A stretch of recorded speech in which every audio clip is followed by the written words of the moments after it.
All right, this is CS50. This is week 3, and this was an artist's rendition of what various sorting algorithms look and sound like. Recall from week 0 that an algorithm is just step-by-step instructions for solving some problem. To sort information, as in the real world, just means to order it from like smallest to largest, or alphabetically, or some other heuristic. And it's among the algorithms that we're going to focus on today, in addition to searching, which of course is looking for information, as we did in week 0 too. Among the goals for today are to give you a sense of certain computer science building blocks. Like there's a lot of canonical algorithms out there that most anyone who studied computer science would know, anyone who leads a tech interview would ask. But more importantly, the goal is to give you different mental models for and methodologies for actually solving problems by giving you a sense of how these real-world algorithms can be translated to actual computers that you and I can control. We thought we'd begin today with an actual algorithm for sort of taking attendance. We, of course, do this with scanners outside, but we can do it old school, whereby I just use my hand or my mind and start doing 1, 2, 3, 4, 5, 6, 7, 8, 9, 10, 11, 12, and so forth. That's going to take quite a few steps because I've got to point at and recite a number for everyone in the room. So I could kind of do what my grade school teachers taught me, which is count by 2s, which would seem to be faster. So like 2, 4, 6, 8, 10, 12, 14, 16, 18, 20. And clearly, that sounds and is actually faster. But I think with a little more intuition and a little more thought back to week 0, I dare say we could actually do much better than that. So if you won't mind, I'd like you to humor us by all standing up in place and think of the number 1, if you could, and join us in this here algorithm.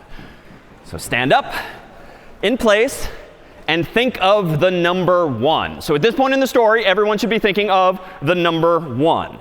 Step 2 of this algorithm for you is going to be this. Pair off with someone standing, add their number to yours, and remember the sum. Go.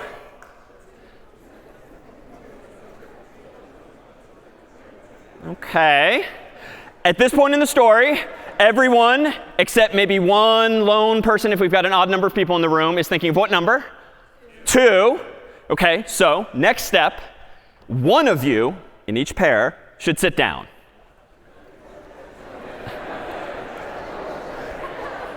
OK. Good. Never seen some people sit down so fast. So those of you who are still standing, the algorithm's still going. So the next step for those of you still standing is this. If still standing, go back to step 2. Ergo, repeat, or loop if you could.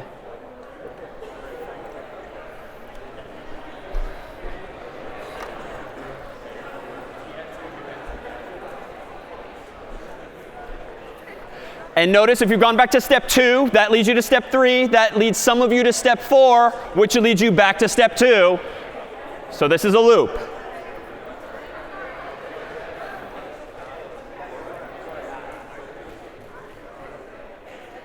Keep going. If still standing, pair off with someone else, still standing, add together, and then one of you sit down. So with each passing second, more and more people should be sitting down. And fewer standing. OK. Almost everyone is sitting down. You're getting farther and farther away from each other. That's OK. I can help with some of the math at the end here. All right. I see a few of you still standing, so I'll help out, and I'll join you together. So I see you in the middle here. What's your number? 32? OK, go ahead and sit down, and I'll pair you off with what's your number? 20? OK, you can go ahead and sit down. Who's still you're still standing. 27? OK, you can sit down. You guys are still adding together. Who's going to stay standing? OK, what's your number? The worst part is doing like arithmetic across a crowded room, but 27 also? 47. OK, you can sit down. Is anyone still standing? Yeah. 15. Nice. 15. OK, you can sit down. Anyone still standing? OK, so all I've done is sort of automate the process of pairing people up at the end here. When I hit enter, we should hopefully see, oh, the numbers are a little, what's going on there? There we go. When I hit enter, we'll add together all of the numbers that were left. And if you think about the algorithm that we just executed, each of you started with the number 1, and then half of you handed off your number, then half of you handed off your number, then half of you handed off your number. So theoretically, all of these ones with which we started should be aggregated into the final count, which if this room weren't so big, would just be in one person's mind, and they would have declared what the total number of people in the room is. I'm going to speed that up by hitting enter on the keyboard. And if your execution of this algorithm is correct, there should be 141 people in the room. According to our old school human, though, Kelly, who did this manually, one at a time, the total number of people in the room, according to Kelly, if you want to come on up and shout it into the microphone, is of course going to be? I don't know, something around 160, I think. 160, so not quite the same. OK, but that's pretty good. OK, a round of applause for your accuracy. OK, so ideally, counting one at a time would have been perfectly correct. So we're only off by a little bit. Now, presumably, that's just because of some bugs in execution of the algorithm. Maybe some mental math didn't quite go according to plan. But theoretically, your third and final algorithm, wherein you all participated, should have been much faster than my algorithm or Kelly's algorithm, whether or not we were counting one at a time or two at a time. Why? Well, think back to week 0 when we did the whole phone book example, which was especially fast in its final form because we were dividing and conquering, tearing half of the problem away. Half of the problem away. And even though it's hard to see in a room like this, it stands to reason that when all of you were standing up, we took a big bite out of the first problem, and half of you sat down, half of you sat down, half of you sat down. And theoretically, there would have been, if you were closer in space, one single person with the final count. So let's see if we can't analyze this just a little bit by considering what we did. So here's that same algorithm. Here, recall, is how we motivated week 0's demonstration of the phone book in either digital form, as you might see in an iPhone or Android device, looking for someone, for instance, like John Harvard, who might be at the beginning, middle, or end of said phone book. But we analyzed that algorithm just as we can now this one. So in my very first verbalized algorithm, 1, 2, 3, 4, you could draw that as a straight line because the relationship between the number of people in the room and the amount of time it takes is linear. It's a straight line. With each additional person in the room, it takes me one more step. So if you think to sort of high school math, there's sort of a slope of 1 there. And so this n number, denoting number of people in the room, is indeed a straight line. And on the x-axis, as in week 0, we have the size of the problem in people and the time to solve in steps or seconds or whatever your unit of measure is. If and when I started counting 2 at a time, 2, 4, 6, 8, 10, and so forth, that still is a straight line because I'm taking 2 bites consistently out of the problem until maybe the very end where there's just one person left. But it's still a straight line, but it's strictly faster. No matter the size of the problem, if you sort of draw a line vertically, you'll see that you hit the yellow line well before you hit the red line because it's moving essentially twice as fast. But that third and final algorithm, even though in reality it felt like it took a while and I had to kind of bring us to the exciting conclusion by doing some of the math, that looked much more like our third and final phone book example. Because if you think about it from an opposite perspective, suppose there were twice as many people in the room. Well, it would have taken you all, theoretically, just one more step. You know, granted, one more loop, and there might be some sub-steps in there, if you will, but it's really just fundamentally one more step. If the number of people in the room quadrupled, 4 times as many people, well, that's 2 more steps. Equivalently, the amount of time it takes to solve the attendance problem using that third and final algorithm grows very slowly because it takes a huge number of more people in the room before you even begin to feel the impacts of that growth. And so today, indeed, as we talk about not only the correctness of algorithms, we're going to talk about the design of algorithms as well, just as we have code, because the smarter you are with your design, the more efficient your algorithms ultimately are going to be,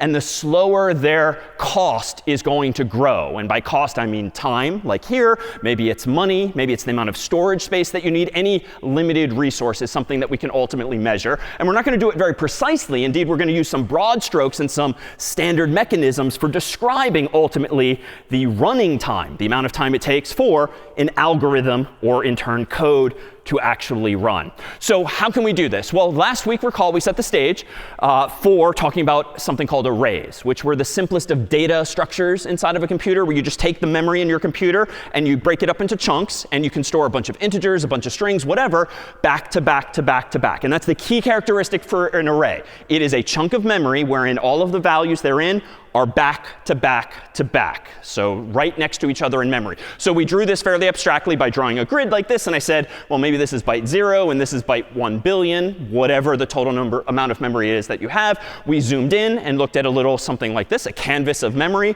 We talked about what and where you can put things, but today, let's just assume that we want 1, 2, 3, 4, 5, 6, 7 chunks of memory for the moment, and inside of them, we might put something like these numbers here.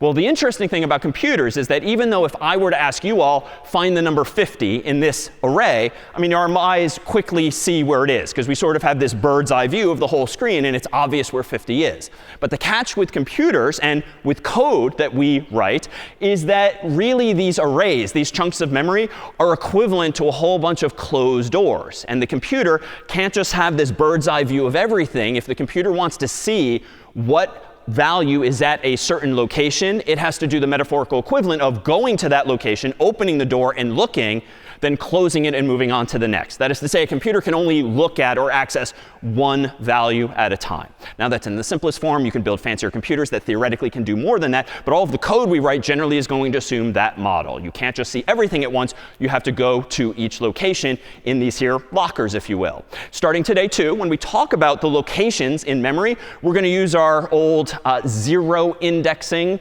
vernacular. That is to say, we start counting from 0 instead of 1. So this will be locker 0, locker 1, locker 2, ... all the way up to locker 6. So just ingrain in your mind that if you hear something like location 6, that's actually implying that there's at least 7 total locations, because we started counting at 0. So that's intentional.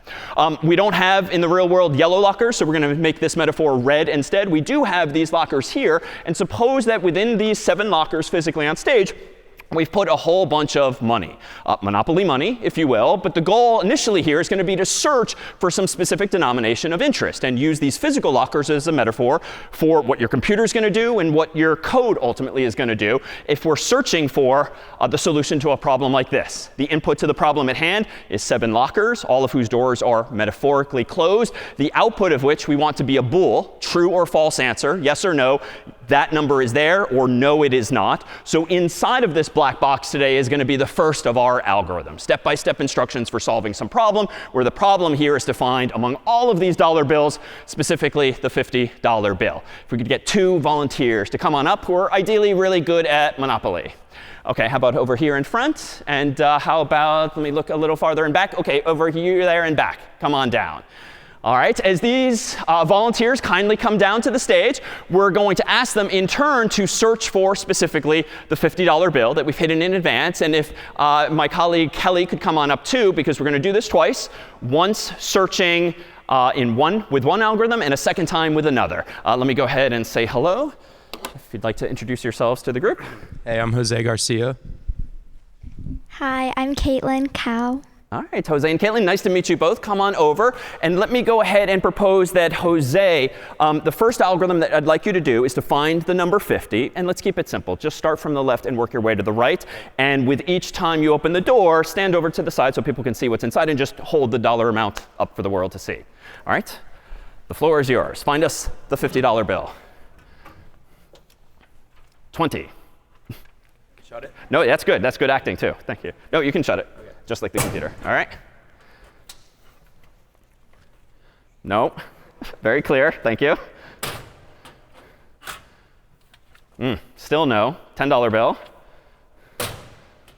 Next locker. $5 bill, not going well. $100 bill, but not the one we want.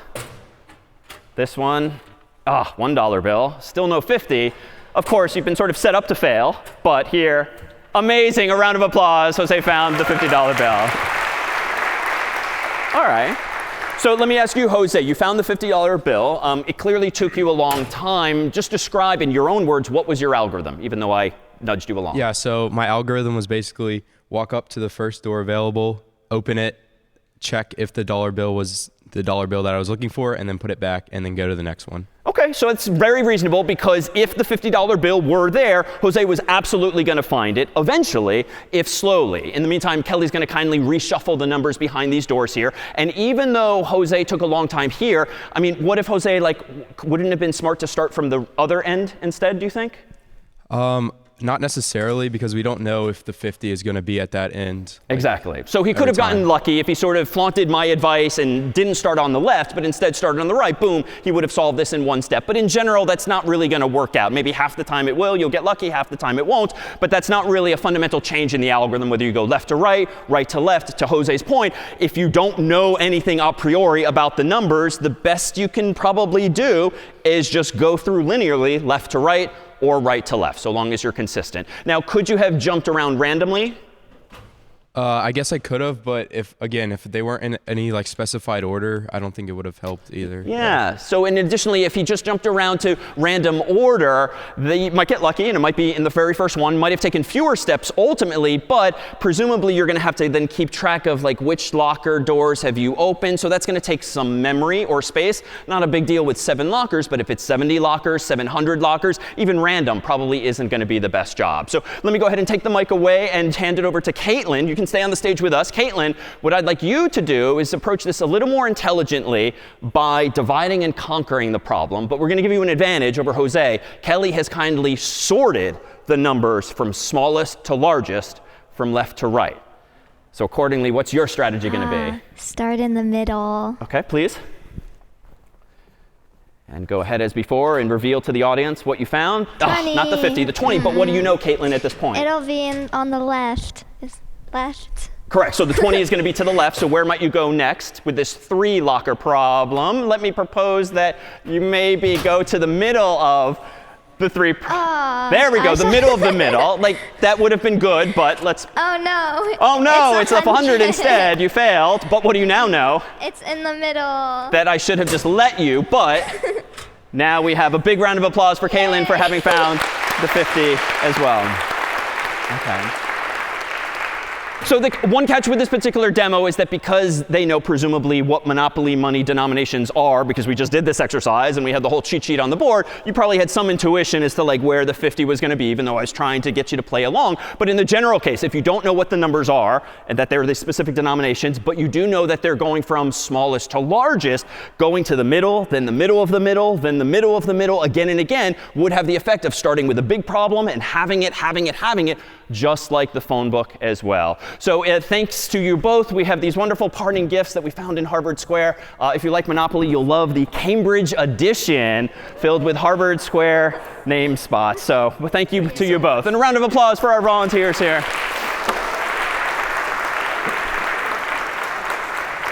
All right. So let's see if we can't formalize a little bit these 2 algorithms known as linear search, insofar as Jose was searching essentially along a line, left to right, and binary search, by implying 2, because we were having that problem in 2 again and again and again. So for instance, with linear search from left to right, or equivalently right to left, we could document our pseudocode as follows. For each door from left to right, if the 50 is behind the door, well, then we're done. Just return true. That's the Boolean value, which was the goal of this exercise, to say, yes, here is the 50.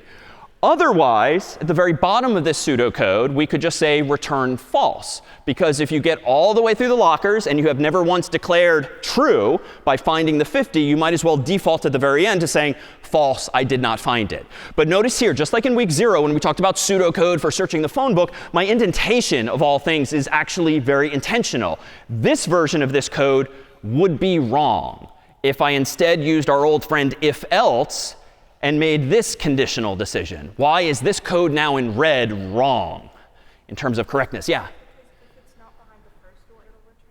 Exactly, because if the number 50 is not behind the first door, the else is telling you right then and there, return false. But as we've seen in C code, whenever you return a value, like that's it for the function. It is done doing its work. And so if you return false right away, not having looked at the other 6 lockers, you may very well get the answer wrong. So the first version of the code, where there wasn't an else, but rather this implicit line of code at the very, or this explicit line of code at the very end that just says, if you reach this line of code, return false, that addresses that problem. And to be clear, even though it's right after an indented return true, when you return a value, as in C, that's it. Like execution stops at that point, at least for the function, or in this case, the pseudocode in question.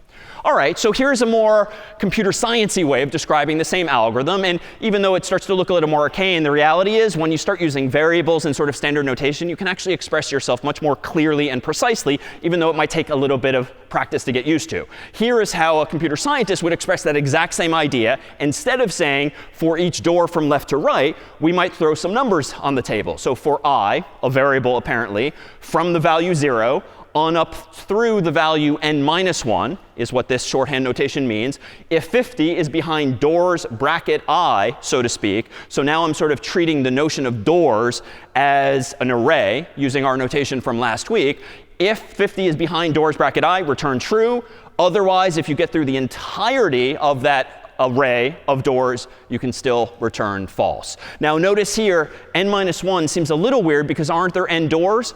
Why do I want to go from 0 to n-1 instead of 0 to n? Yeah? Because 0 is the first blocker. Exactly. If you start counting at 0 and you have n elements, the last one is going to be addressed as n-1, not n. Because if it were n, then you actually have n+1 elements, which is not what we're talking about. So again, just a standard notation. And it's a little terser this way. It's a little more succinct. And frankly, it's a little more adaptable to code. And so what you're going to find is that as our problem sets and programming challenges that we assign sort of get a little more involved, it's often helpful to write out pseudocode like this using an amalgam of English and C and eventually Python code, because then it's way easier after to just translate your pseudocode into actual code if you're operating at this level of detail. All right, so in the second algorithm, where Caitlin kindly searched for 50 again, but Kelly gave her the advantage of sorting the numbers in advance, now she doesn't have to just resort to brute force, so to speak, trying all possible doors from left to right. She can be a little more intelligent about it and pick and choose the locker she opens. And so with binary search, as we call that, we could implement the same pseudocode, we could implement pseudocode for it as follows. We might say if 50 is behind the middle door, then go ahead and return true. Else, if it's not behind the middle door, but 50 is less than that number behind the middle door, we want to go and search the left half. So that didn't happen in Caitlin's sense because we ended up going right. So that's just another branch here. Else, if 50 is greater than what was at the middle door, we want to search the right half. But there's going to be one other condition here that we should probably consider, which is what? Is it here? Is it to the left? Or is it to the right? But there's a corner case that we'd better keep track of. What else could happen? If it's not an array, or really like we're out of doors. So we can implement this in a different way. I left myself some space at the top because I shouldn't do any of this if there are no doors to search for. So I should have this sort of sanity check whereby if there's no doors left or no doors to begin with, let's just immediately return false. And why is that? Well, notice that when I say search left half and search right half, this is implicitly telling me just do this again. Just do this again, but with fewer and fewer doors. And this is a technique for solving problems and implementing algorithms that we're going to end today's discussion on, because what seems very colloquial and very straightforward, OK, search the left half, search the right half, is actually a very powerful programming technique that's going to enable us to write more elegant code, sometimes less code, to solve problems such as this. And more on that in just a little bit.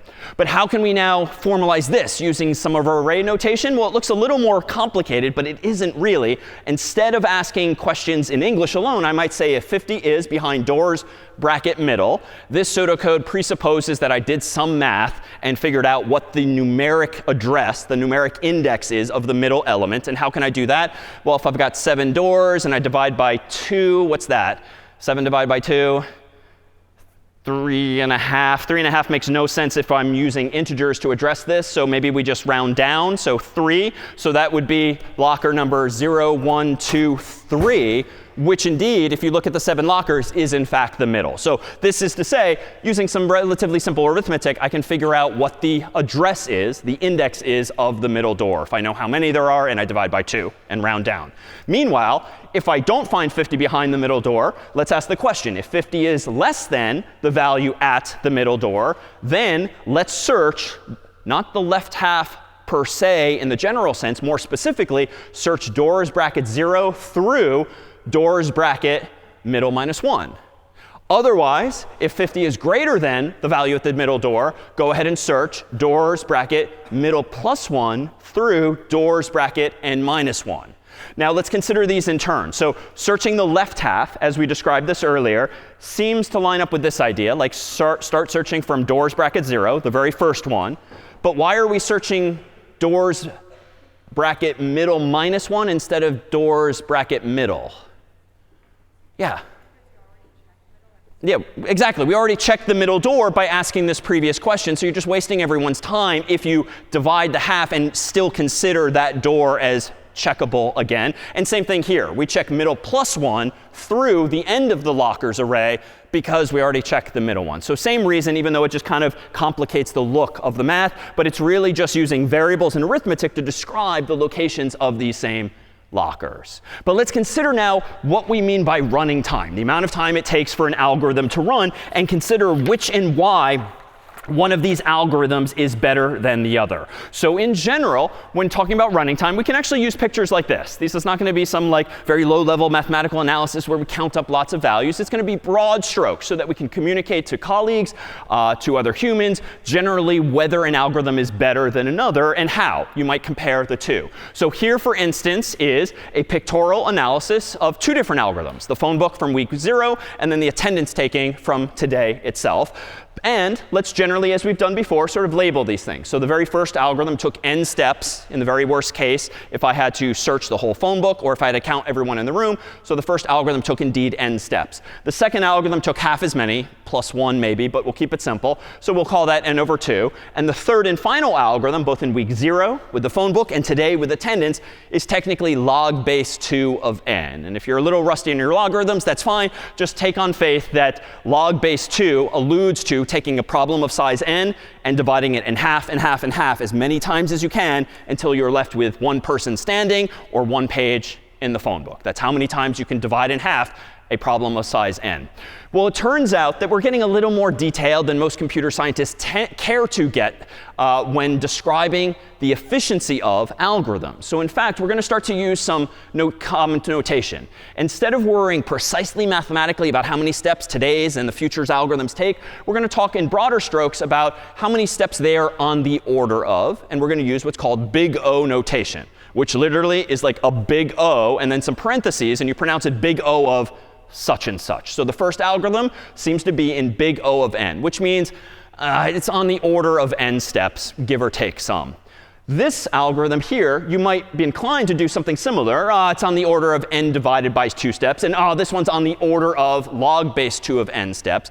But it turns out what we really care about with algorithms is how the time grows as the problem itself grows in size. So the bigger n gets, the more concerned we are over how efficient our algorithm is, if only because today's computers are so darn fast, whether you're crunching 1,000 numbers or 2,000 numbers, like it's going to take like a split second no matter what. But if you're crunching 1,000 numbers versus 1,000,000 numbers versus 1,000,000,000 numbers, like that's where things start to actually be noticeable by us humans, and we really start to care about these values. So in general, when using big O notation like this, you ignore lower order terms. Or equivalently, you only worry about the dominant term in whatever mathematical expression is in question. So big O of n remains big O of n. Big O of n over 2, it's the same thing really as like big O over n. Like it's not really, but they're both linear in nature. One grows at this rate, one grows at this rate instead, but it's for all intents and purposes the same. They're both growing at a constant rate.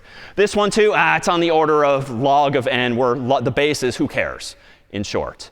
What does this really mean? Well, imagine in your mind's eye that we were about to zoom out on this graph such that instead of going from 0 to like a million, maybe now the x-axis is 0 to a billion. And same thing for the y-axis, 0 to a million. Let's zoom out so you're seeing 0 to a billion. Well, in your mind's eye, you might imagine that as you zoom out, essentially things just get more and more compressed visually because you're zooming out and out and out. But these things still look like straight lines. This thing still looks like curved lines, which is to say, as n gets large, clearly this green algorithm, whatever it is more appealing, it would seem, than either of these two algorithms. And if we keep zooming out, like at some point the ink is going to be so close together that they all are, for all intents and purposes, pretty much the same algorithm. So this is to say, computer scientists don't care about lower order terms like divide by 2 or base 2 or anything like that. We look at the most dominant term that really matters as n gets bigger and bigger.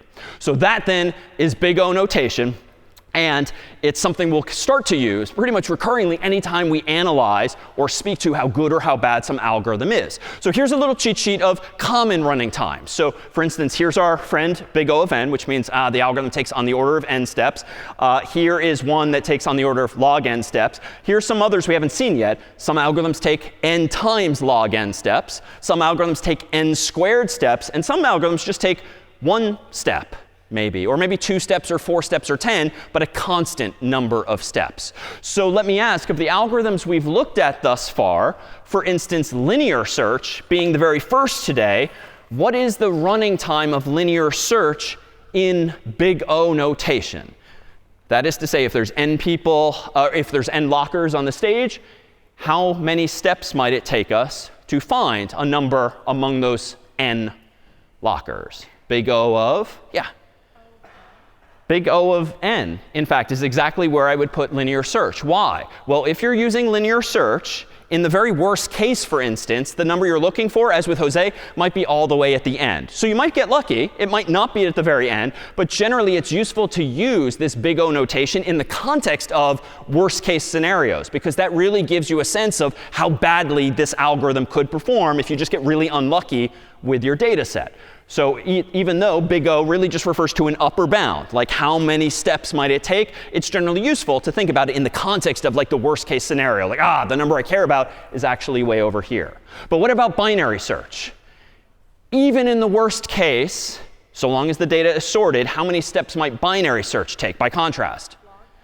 Big O of log n. So binary search we're going to put here, which is to say that in general, and especially as n gets large, binary search is much faster. It takes much less time. Why? Because assuming the numbers are sorted, you will be dividing in half and half and half, just like with the phone book in week 0, that problem, and you will get to your solution much faster. Why should you not use binary search, though, on an unsorted array of lockers? Like a random set of numbers. Yeah?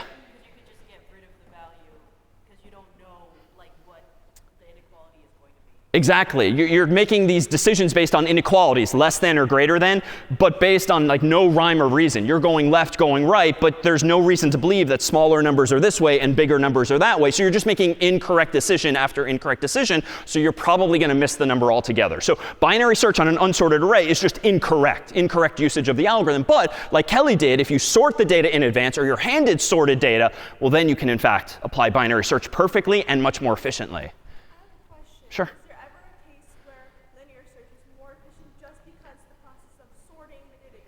Absolutely. Is linear search sometimes more efficient if it's going to take you more time to sort the data and then use binary search? Absolutely. And that's going to be one of the design decisions that underlies any implementation of an algorithm, because if it's going to take you some crazy long time, not to sort like 7 numbers, but 70, 700, 7,000, 7 million, but you only need to search the data once, then what the heck are you doing? Like, why are you wasting time sorting the data if you only care about getting an answer once? You might as well just use linear search, or heck, do it even randomly and hope you get lucky if you don't care about reproducing the same result. Now, in general, that's not how much of the world works. For instance, Google's working really hard to make faster and faster algorithms because we are not searching Google once and then never again doing it. We're doing it again and again and again, so they can amortize, so to speak, the cost of sorting data over lots and lots of searches, but sometimes it's going to be the opposite. And I think back to graduate school, where I was often writing code to analyze large sets of data, and I could have done it the right way, sort of the CS50 way, by fine-tuning my algorithm and thinking really hard about my code. But honestly, sometimes it was easier to just write really bad but correct code, go to sleep for 7 hours, and then my computer would have the answer by morning. The downside, as admittedly happened more than once, is if you have a bug in your code and you go to sleep, and then 7 hours later you find out that there was a bug, you've just wasted the entire evening. So there, too, a trade-off sometimes when making those resource decisions. But that's entirely what today is about, making informed decisions. And sometimes maybe it's smarter and wiser to make the more expensive decision, but not unknowingly, at least knowingly. All right, so there we have our first two algorithms. But let's consider another way of describing the efficiency of an algorithm. Big O is an upper bound, sort of how bad can it get in these cases where maybe the data is really not working to our advantage. Omega, a capital omega symbol here, is used for lower bounds. So maybe how lucky might we get? In the best case, if you will, how few steps might an algorithm take? Well, in this case here, here's just a cheat sheet of common runtimes, even though there's an infinite number of others. But we'll generally focus on functions like these. Let's consider those same algorithms. So with linear search from left to right, how few steps might that algorithm take? For instance, in like the best case scenario. Yeah, is this hand about to go up? Yeah, so one step. Why? Because maybe Jose could have gotten lucky and opened this door, and voila, that was the 50. It didn't play out that way, but it could have. In the general case, the number you're looking for could very well be at the beginning. So we're going to put linear search at omega of 1. So one step. And maybe it's technically a few more than that, but it's a fixed number of steps that has nothing to do with the number of lockers. Case in point, if I gave you not 7, but 70 lockers, he could still get lucky and still take just one step. So omega is our lower bound. Big O is our upper bound. Spoiler. What is binary search's lower bound? Well, apparently it's also omega of 1, but why? That is, in fact, correct. Yeah. Same reason. You could get lucky in the best case, and it's just smack dab in the middle of all of the data. So the fewest number of steps binary search might take is also actually 1. So this is why we talk about upper bound and lower bound, because you get kind of a sense of the range of performance. Sometimes it's going to be super fast, which is great, but something tells me in the general case we're not going to get lucky every time we use an algorithm. So it's probably going to be closer to those upper bounds, the big O. Now, as an aside, there's a third and final symbol that we use in computer science to describe algorithms, that of a capital theta. Capital theta is jargon you can use when big O and omega happen to be the same. And we'll see that today, not always, but here's a similar cheat sheet. None of the algorithms thus far can be described in this way with theta notation because they are not all the same with their big O and omega. They differed in both of our analyses. But we'll see at least one example of one where it's like, OK, we can describe this in theta. And that's like saying twice as much information with your words to another computer scientist, rather than giving them both the upper and the lower bounds. The fancy way of describing all of what we're talking about here, big O, omega, and theta, is asymptotic notation. And asymptotic notation, refers to a value getting bigger and bigger and bigger and bigger, but not necessarily ever hitting some boundary, as n gets very large, in short, is what we mean when we deploy this here asymptotic notation.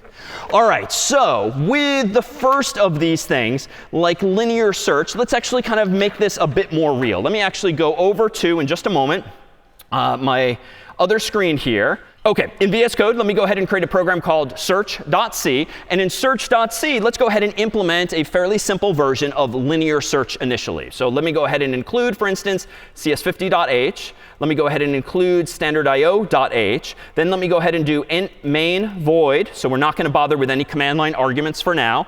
And then let me go ahead and just give myself an array of numbers to play with. And we did this briefly last week in answer to a question, but I'm going to do it now concretely rather than use something more manual to get all of these numbers into the array. I'm going to say, give me an array called numbers. And the numbers I want to put in this array initially are going to be the exact same denominations we've been playing with: 20, 500, 10, 5, 100, 1, and 50. Again, this is notation that I alluded to in answer to a question last week, whereby if you want to statically initialize an array, that is, give it all of your values up front without having the human type them all in manually, you can use curly braces like this. And the compiler is pretty smart. You don't have to bother telling the compiler how many numbers you want. 1, 2, 3, 4, 5, 6, 7, because it can obviously just count how many numbers are in the curly braces, but you could explicitly say 7 there, so long as your counting is in fact correct. So on line 6, this gives me an array of 7 numbers initialized to precisely that list of numbers from left to right. All right, let's ask the human now what number they want to search for, just as I did our 2 volunteers, and say int n equals getInt. Then let's just ask the user for the number that they want to search for. Then let's implement linear search. And if I want to implement linear search, in terms of the programming constructs we've seen thus far, like what keyword in C should I use? What programming technique?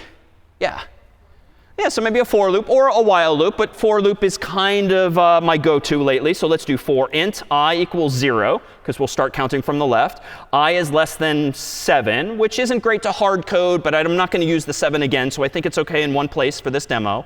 Then I++. Then inside of this array, let's go ahead and ask a question, just like Jose was by opening each of the doors by saying if numbers bracket I equals the number we asked about, n, well then let's go ahead and print out some informative message like found \n. And then for good measure, like last week, let's return 0 to signify success. It's sort of equivalent to returning true, but in main, recall, you have to return an int. That's why we revealed at the end of week 2, the return type of main is an int, because that is what gives the computer its so-called exit status, which is 0 if all is well, or anything other than 0 if something went wrong. But I think finding the number counts as all is well. But if we get through that whole loop and we still haven't printed found or returned 0, I think we can go ahead and safely say not found \n, and then let's just return 1 as our exit status to indicate that we didn't find the actual number. So in short, I think in C, this is linear search. Let me open up my terminal window again. Let me make search, enter. Let me do /search, enter. And I'll search for, as I asked Jose, the number 50, and we indeed found it at the end. Let me go ahead and rerun /search, and let's search for the other number at the beginning, 20. That then works. And just to get crazy, let's search for a number we know not to be there, like 1,000. And that, in fact, is not found. So I think we have an implementation then of linear search. But let me pause here and ask if there's any questions with this here code and the translation of algorithm to C. Yeah, in the back. Why I did not specify the length of the array? So it is not necessary when declaring an array and setting it equal to some known values in advance to specify in the square brackets how many you have, because like the compiler is not an idiot. It can literally count the numbers inside of the curly braces and just infer that value. You could put it there, but arguably you're opening up the possibility that you're going to miscount and you're going to put 7 here, but 8 numbers over there or 6 numbers there. So it's best not to tempt fate and just let the compiler do its thing instead. A good question. Other questions on this code so far? All right. If none, let's go ahead and maybe convert this linear search to one that's maybe a little more interesting, that involves like searching for strings of text. After all, we started the class in week 0 by searching for names in a phone book, like John Harvard. Let's see if we can't adapt our code for searching for strings instead of integers. So in my code here, let's go ahead and delete everything inside of main, just to give myself a clean canvas. Let me go ahead and give me another array, this one called, let's just call it strings, because that's the goal of this exercise, and set them equal to some familiar pieces from the game of Monopoly, if you might have played. So there's like a battleship piece in there. There's a boot in there. There's a cannon in there, an iron, a thimble, and a top hat, though it does vary nowadays based on the addition that you have. So kind of a long array, but I have 1, 2, 3, 4, 5, 6 total values in this array of strings. Now let's ask the user for a string. We'll call it S for short, and say with getString, what string are you looking for among those 6? Then I think we can do a for loop again for int I equals 0, I less than 6, I plus plus. And then inside of this loop, let's do the same thing. If, let's say, strings bracket I equals the string s that the human typed in, I think we can go ahead and say print found \n, and then, as before, return 0 to signify success. And if we don't, after that whole for loop, let's printf not found \n down here and return 1 to signify error. So it's really the same thing at the moment, except that I'm actually using strings instead of integers. All right, let me go ahead and open up my terminal window again and clear it. Let me go ahead and recompile this code, make search.c. Seems to compile OK. Let me do /search. And let's go ahead and search for the first one. How about battleship enter? Huh.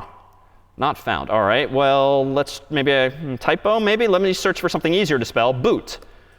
Not found. That's weird. Both of those are at the very start of the array. Let's do /search again and search for top hat. Enter. Not found.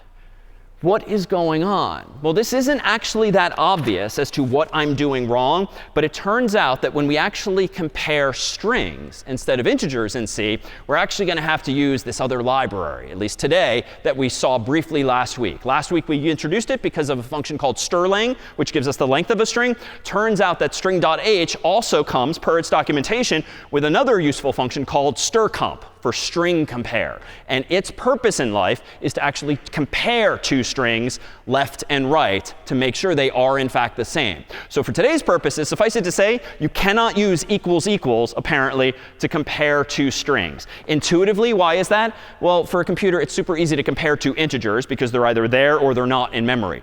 But with a string, it's not just a character and another character. It's like a few characters over here and a few characters over here. Maybe it's a few, maybe it's more. You have to compare each and every character in a string to make sure they're in fact the same.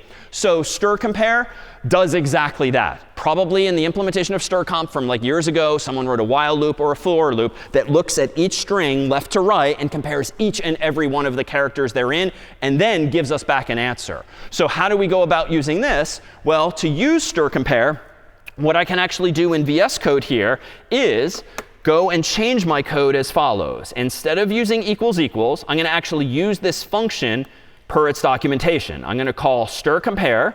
Then I'm going to pass in one of the strings, which is in strings bracket I. Then I'm going to pass in the second string, which is s. However, having read the documentation, and this is a little non-obvious, it turns out that strcomp will return 0 if the strings are equal. Otherwise, it's going to return a positive number or a negative number. So what I care about for now is, does the return value of strcomp, when given those two strings, give me back 0? If so, they are equal, and I'm going to say quote unquote found. So let's go ahead and open the terminal again. Let me go ahead and clear it and do make search to recompile my code. And I've done something wrong. Let's see. Let me scroll up to the very first line. In line 11, error, call to undeclared library function strcomp with type int and something something, which gets more complicated after that. Why is line 11 not working despite what I just preached? Yeah, I just did something stupid. I didn't include the string.h header library. So all Clang, our compiler, is doing when invoked by make is it's encountering literally the word strcomp and not knowing what it is because we haven't taught it what it is by simply saying include string.h at the top. OK, let me reopen my terminal window, clear that message away, do make search again. Now it's compiling. /search enter. Now I'm going to go ahead and search, as I did before, for battleship. Now it's finding it. Let me run /search again, search for boot. OK, that's found. Let me go ahead and search for top hat. That too is in there. Let me go ahead and search for something that's not there, like the number 50. Not in fact found. So I think we've actually fixed that there problem. But if we go back to this code for a moment, it's indeed the case, per the documentation, that == 0 is what I want to do. Why in the world would strcomp be designed to return a positive or a negative number too? It's not returning true or false. It's returning one of three possible values: 0, negative, or positive. Why might it be useful? Yeah? Because then you could kind of like compare which of the strings is like greater Yeah, super clever. So if you're passing in two strings, it's great to know if they're equal, but wouldn't it be nice if this same function could also help us sort these strings ultimately and tell me which one comes first alphabetically? And technically, it's not going to be alphabetically. It's going to be a cute phrase, ASCII-betically, because it's actually going to look at the ASCII values of the characters and do some quick arithmetic and tell you which one comes first and which one comes later, which is enough, as we'll eventually see, for actually sorting these strings as well. So in short, the documentation will tell me that I should check not only for 0 if I care about equality, but if I care about inequality, that is checking if one comes first or last, I should check whether something is less than 0 or greater than. But for this demonstration, implementing linear search, I don't care about comparing them for inequality. All I care about is that they are in fact the same or not in this case. All right, well, let's go ahead and do one other example of sort of linear search, but let's make the problem more like that actually in week 0 of searching a phone book. So let me go back to VS Code here, close search.c, and let's make an actual phone book. So I'm going to say code of phonebook.c, and then inside of phonebook.c, let's use our same header file. So include CS50x, include standard.io, .h, and let's include in advance string.h. Then let's, as before, do int main void, no command line arguments today. Then inside of here, let me give myself first an array of strings. How about some names in the phone book? So I'm going to say string names equals, and then 3 names, just to make a demonstration, Kelly and David, and say John Harvard here. But if it's a phone book, I need more than just names. So let me go ahead and give myself another array, string of numbers, open bracket, close bracket, equals, and now the same phone numbers we used in week 0 for the 3 of us, +1, 617, 495, 1000. Same for both Kelly and me, so +1, 617, 495, 1000. And then as before, if you'd like to text or call John directly, you can do so at +1, 949, 468, 2750, and semicolon. So one question first. I obviously declared our names to be an array of strings, because that's what text is. Why have I also declared phone numbers to be strings and not integers? Because a phone number is like literally a number in the name of it. Yeah. Yeah, so even though we have phone numbers in the US, even though we have social security numbers and a bunch of other things that we call numbers, if you have other non-digits in those values, you have to actually use strings. Because if it's not an actual integer, but it does have things like pluses or dashes or parentheses or any other form of punctuation, as is common in the US and other countries for phone numbers in particular, you're going to actually want to use strings and not numbers, as well as for corner cases, like if you're in the habit back home, if you're not from, say, the US, and you actually have to dial 0 first to make like a local regional call, you don't want to have a leading 0 in a integer, because mathematically, as we know from grade school, like leading zeros, zeros that come first have no mathematical meaning. They're going to disappear effectively from the computer's memory unless we store them, in fact, as characters in strings in this way. OK, with that said, let's go ahead and ask the human now, after having declared those 2 arrays, for the name they want to look up the number of. So let's say string name equals get string. And let's go ahead and ask the human for the name for which to search. Then let's use a for loop as before, for int I equals 0, I less than 3, which again, for demonstration purposes, I'm just hard coding today, I++. And then in the for loop, I'm going to use our new friend strcomp if the return value of strcompare, passing in names bracket I, and the name the human typed in equals 0, signifying that they are in fact the same. Well, that means we found the location I where the person's name is. So let's go ahead and print out found. But just to be fun, let's print out whom we found. So %s\n, and then output there the number, which is going to be in the corresponding numbers array at that same location I. We'll return 0. And at the very end of this program, let's go ahead and print out not found, if we get that far, and return 1. All right, so a little more complexity this time. But notice, I'm comparing the names just like a normal person would in your iOS app or your Android app when looking for someone's name. But what I care about is getting back the number. So that's why 2 lines later, I'm printing out the number that I found at location I, not the name, because I already know the name. All right, in my terminal window, let's go ahead and make this phone book, /phonebook. Let's go ahead and search for John, whose number is hopefully indeed exactly that number. So suffice it to say, this code too does work. This is a linear search because I'm searching left to right. These aren't actually sorted alphabetically by name or let alone number. So I think we're doing well here. But I don't necessarily love this implementation. Even if you're new to programming, what might you not like about how I've implemented a phone book in the computer's memory? Why is this maybe not the best design? Yeah? Like there's a correspondence between names and numbers, so like having two different arrays. OK, yeah, and I would say, so you're pointing out that we have this duality. We've got two arrays. They're the exact same length. And it just so happens that location 0's name lines up with location 0's number, and location 1 and location 2. But we're kind of on the honor system here, whereby the onus is on us to make sure we don't screw this up. And we make sure we always have the same number of names and the same number of numbers, and better, and moreover, that we get the order exactly right. We are just trusting that when we print out the ith number, so to speak, that it lines up with the ith name. So that's fine. And honestly, for 3 people who really cares, it's fine. But if you think about 30 people, 300, 3 million, well, we're not going to hard code them all here. But even in some database that we'll store them in later in the course, feels like just trusting that we're not going to screw this up is asking for trouble. And indeed, a lot of programming is just that, like not trusting yourself and definitely not trusting your colleague not to mess something up, but programming a bit more defensively and trying to encapsulate related information a little more tightly together and not just assume, as on the honor system, that these two independent arrays will line up. But at this point, we have no means of solving this problem unless we give ourselves just a bit new functionality and syntax. So I used this phrase earlier to kick things off. Data structures.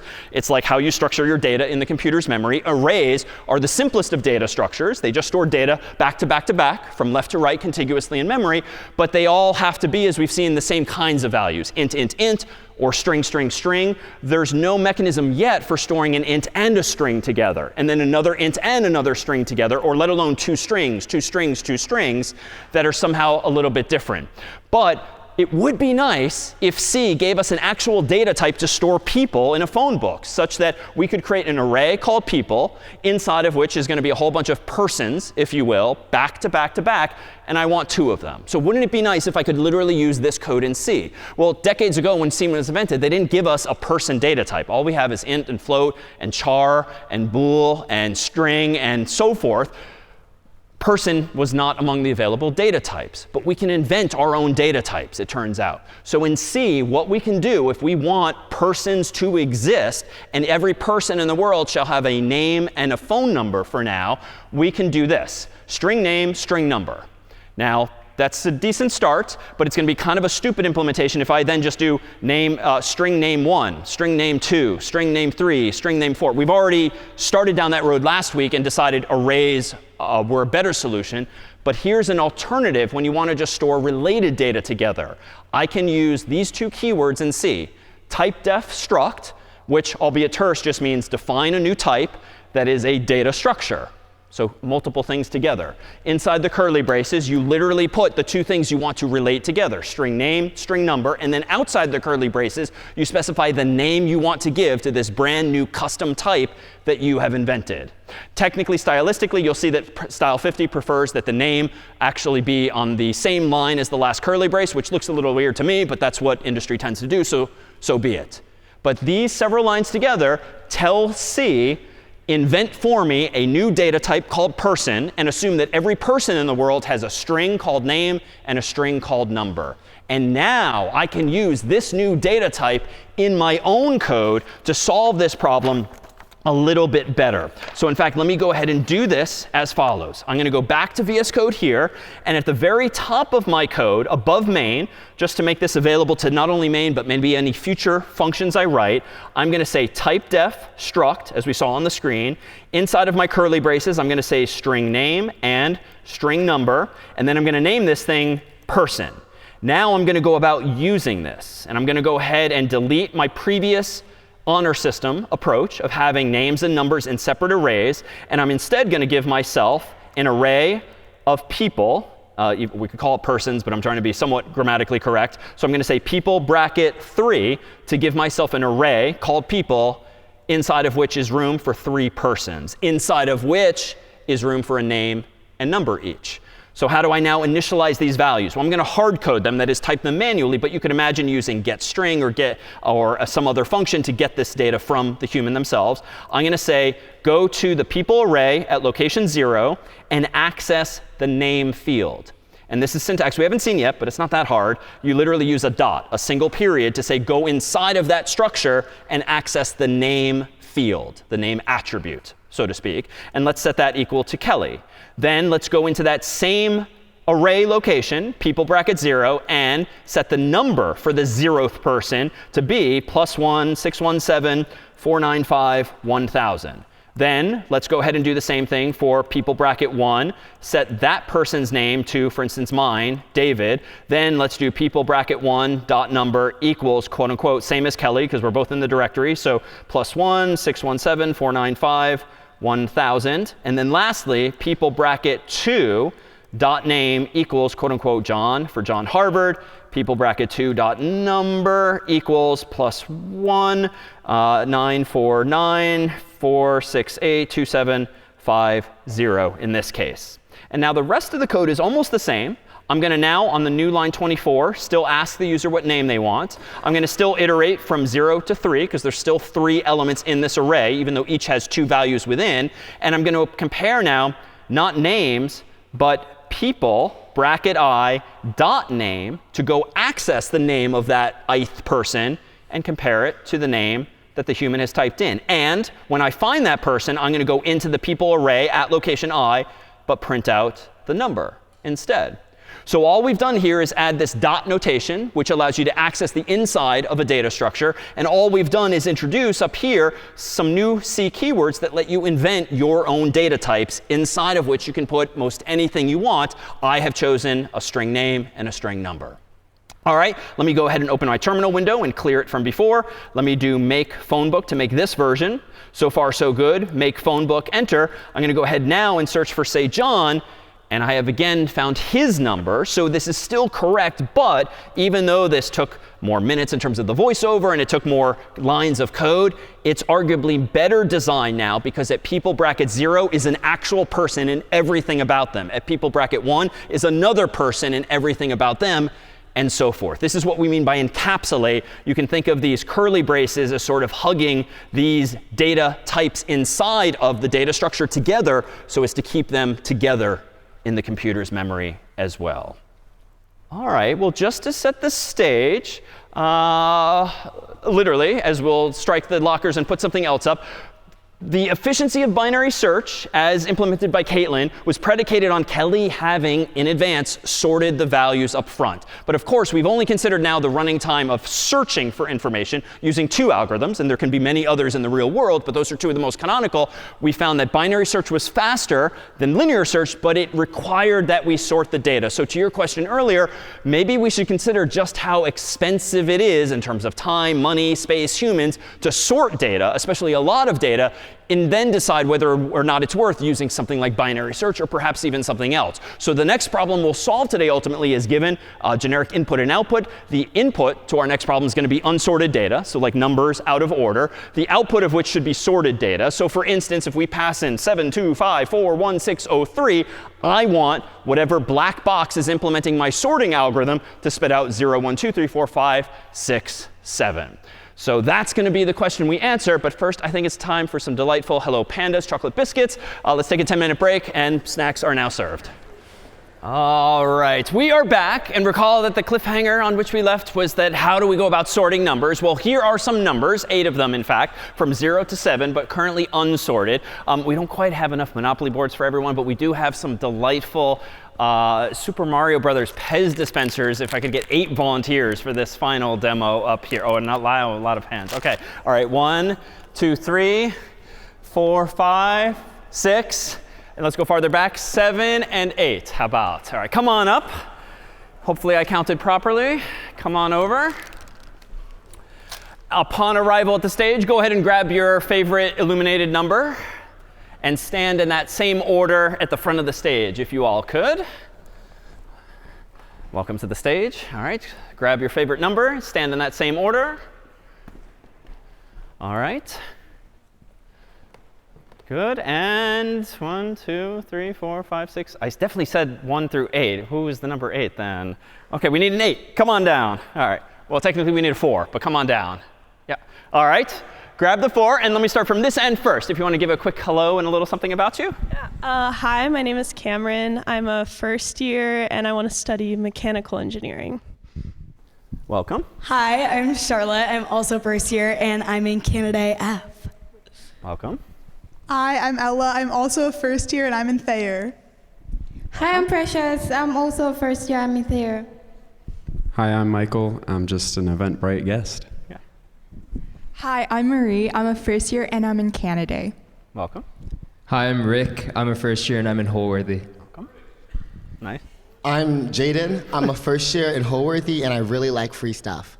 OK, well, let's see then if we can't award all of these Super Mario Brothers Pez dispensers.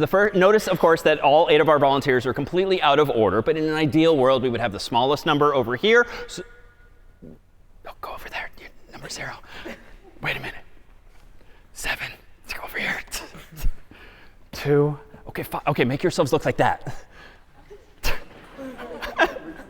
No Pez. It's OK. All right. So 7, 2, 5, 4, 1, 6, 0, 3. OK, we won't do the introductions again. But now we have a list of numbers completely out of order. And wouldn't it be nice if 0 were eventually over here, 7 were all the way over there, and everything else was sorted from smallest to largest? Well, if you all could, go ahead and sort yourselves from smallest to largest. Go.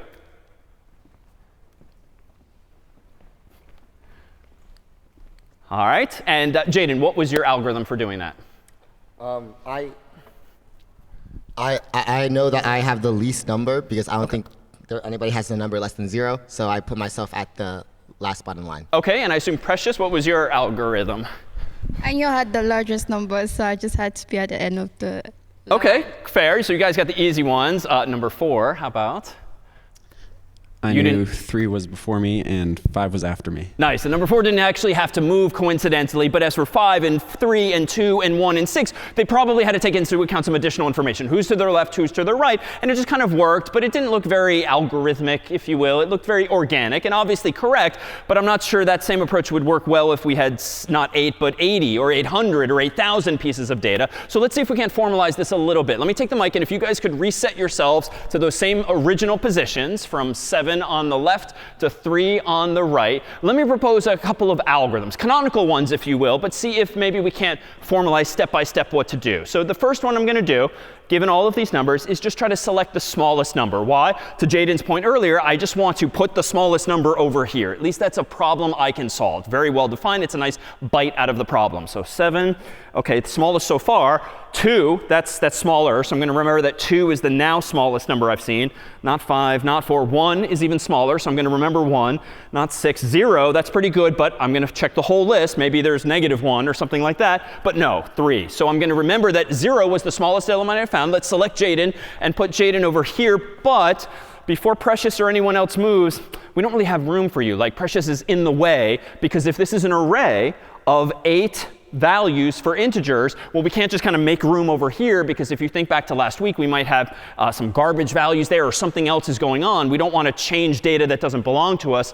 So what to do with Precious? Well, maybe Precious, maybe you can go over there. So you just take Jaden's spot, and we'll swap these 2 values accordingly. Now, though, Jaden is in the right space, which is good, because now I can move on to the second problem. What's the next smallest element that's presumably greater than 0? Well, at the moment, 2 is the next smallest element. Not 5, not 4. Ooh, 1 is the next smallest element. I'm going to remember that. Not 6, not 7, not 3. OK, so number 1, if you could go to the right location. But I'm afraid we're going to have to evict number 2 to make room. All right, let's do this again. 0 and 1 are in good shape. So now I think I can ignore them as complete. 5 is the current smallest. Nope. 4 now is. Nope. 2 now is. 6, no. 7, no. 3, no. OK, so 2 was the next smallest. So let's swap 2 and 5. And now I've solved 3 out of the 8 problems. Let's do this again. 4 is at the moment the smallest. Not 5, not 6, not 7. Ooh, 3 is the now smallest. So let's swap 4 and 3. Which unfortunately is making the 4 problem a little worse. Like, he belongs there, it would seem. But I think we can fix that later. So now half of the list is sorted. 5 is the next smallest, 6 and 7. Oh, 4. No, we got to fix the 4. So 4 goes back there. Now I messed up the 5, but it will come back to that. All right, 6, 7. OK, 5. Let's put you where 6 is. And now one more mistake to fix. So 6 and 7 need to swap. And now I've solved 8 problems in the aggregate, so it's complete. Now, to be fair, my approach is clearly way slower than your approach, but you all were working in parallel, whereas I was doing it more methodically, step by step. And I dare say my algorithm is probably going to be more translatable to code. And indeed, what I just acted out is what the world would call selection sort, whereby on each iteration, each pass in front of the humans, I was selecting the smallest element I could find. All right, how else could I do this, though? Let's do something that's maybe a little more organic, like your approach, where you were actually comparing who was next to you. Go ahead and reset yourselves one final time to this arrangement. 7 on the left, 3 on the right. And let me propose again to walk through the list again and again. But let me focus more narrowly on the problem right in front of me, because I felt like I was taking a lot of steps back and forth, back and forth. Maybe we can chip away at some of that wasted time. Let's compare 7 and 2. They're obviously out of order. So let's just immediately swap you two, if we could. All right, now 7 and 5, clearly out of order. Let's swap these two. 7 and 4 out of order. Let's swap these two. 7 and 1 out of order. Let's swap these two. 7 and 6 out of order. Let's swap these two. 7 and 0 out of order. Swap these two.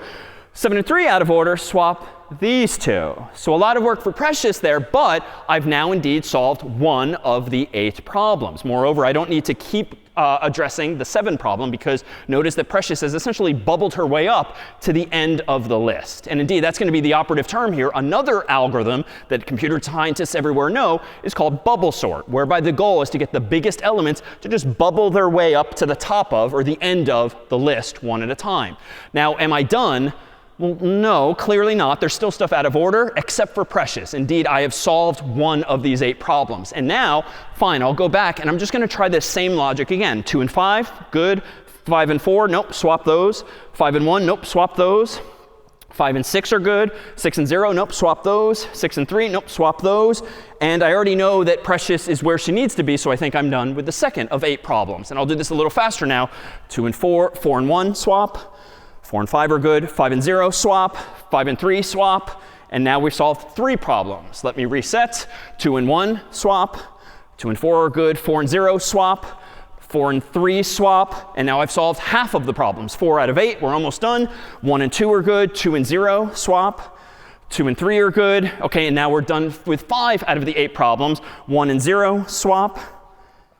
1 and 2 are good. Those are all good. And let me just do a final sanity check. Everything now is sorted.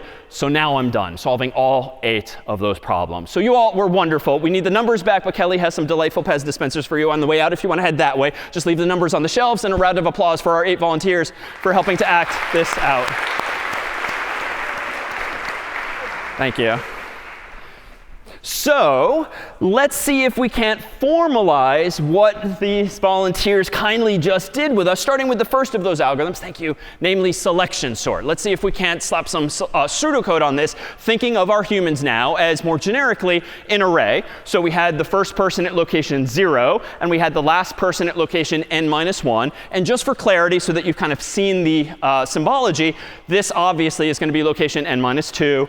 This is location n-3, and so forth until sort of ... you hit the other end that we've already written out. So that's just how we would refer to all of our 8 volunteers' locations. Or in this case, 1, 2, 3, 4, 5, 6, 7 locations, but ... in the middle, connoting that this can be a much, much larger array. So here's some pseudocode for the first algorithm, selection sort.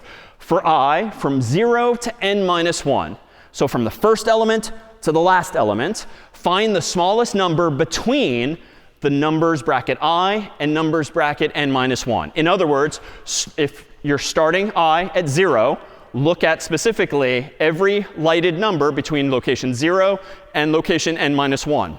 When you have found that smallest element, swap it with the number at location I, which starts again at 0. That's how we got, I think, Jaden into place at the very beginning. Then I, by nature of how for loops work, gets updated from 0 to 1. So that we do the same thing. Find the smallest number between numbers bracket 1, so the second element through the 8th element, because this number is unchanged. N is the total number of values, so the endpoint there is not changing.